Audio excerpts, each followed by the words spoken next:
Dans le cadre de ces nocturnes, le musée océanographique organisait ce mercredi une conférence dont le thème était « Pourquoi et comment protéger les requins ?» Près de 100 millions de requins sont tués chaque année, un chiffre approximatif car la Chine, plus grand consommateur de squales, ne fournit aucune donnée. Autre constat, l'Indonésie, l'Inde et l'Espagne sont les plus gros pays pêcheurs de requins. La France, elle, arrive en 12e position. Pour débattre du sujet, Jean-Paul Michel, directeur pour la France des programmes Global Ocean Legacy, et Yann Perras, amputé d'une jambe après avoir été attaqué par un requin. Le drame se déroule en 2003, alors qu'il fait de la planche à voile à Margarita, une petite île au large du Venezuela. Mais malgré cet accident, Yann milite au sein de l'ONG Pew Environnement pour défendre celui qui l'a attaqué.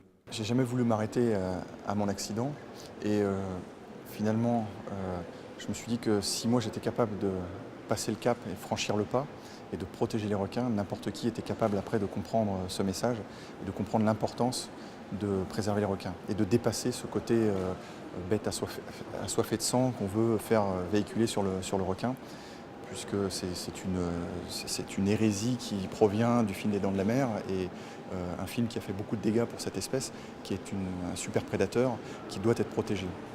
Au cours des 15 dernières années, le nombre d'espèces de requins menacés est passé de 15 à plus de 180, dont 30 sont en voie d'extinction.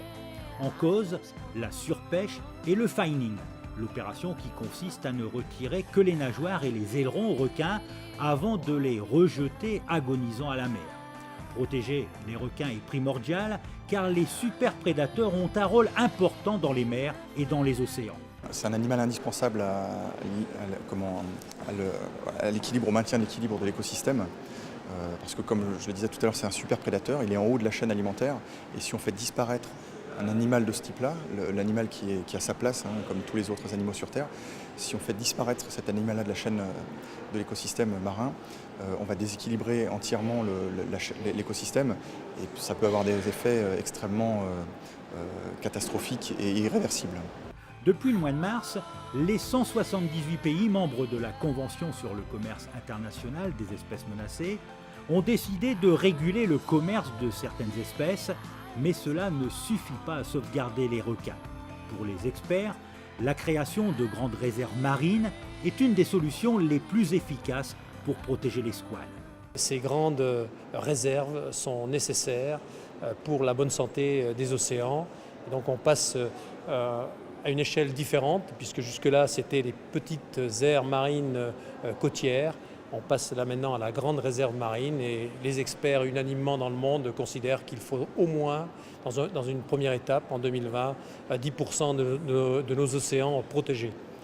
Alors quand on dit protéger, c'est soustrait à tout ce qui est activité industrielle et commerciale, c'est-à-dire la pêche industrielle, mais aussi tout ce qui est exploitation minière, offshore, pétrole, etc.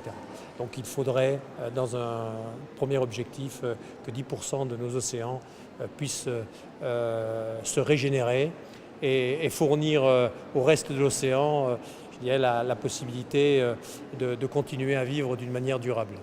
Et si de plus en plus de pays, notamment les pays du Sud, commencent à se rendre compte qu'on pille leurs ressources, les pêcheurs doivent eux aussi prendre conscience qu'ils ne sont pas propriétaires des ressources de la mer.